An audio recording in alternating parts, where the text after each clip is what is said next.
Hello guys, మన ఛానల్లో samosa preparation. ముందుగా కట్ చేసుకున్న ఆలుని వాటర్లో ఉడికించుకోవాలి. తర్వాత నీట్గా పై లేయర్ని క్లీన్ చేసుకొని ప్యాన్ పెట్టుకొని అందులోనే 2 స్పూన్స్ ఆయిల్, ఇంకాస్త జీలకర్ర, ఇంకాస్త అల్లం వెల్లుల్లి పేస్ట్ కూడా వేసుకోవాలి. ఒక 2-3 టైమ్స్ అటు ఇటు తిప్పిన తర్వాత నీట్గా కట్ చేసుకున్న ఆనియన్స్, మిర్చి, కరివేపాకు, ఆలు కూడా అందులో వేసేయాలి.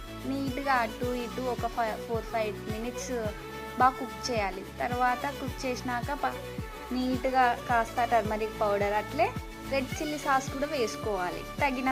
రుచికి తగినంత సాల్ట్ వేసుకొని తర్వాత మనం మైదా పిండితో చేసుకున్న చపాతీని నీట్గా కట్ చేసుకోవాలి లేయర్స్ లాగా. తర్వాత సమోసా లాగా చేసుకొని ఫైనల్గా మన ఛానల్లో సమోసా రెడీ అయిపోయింది.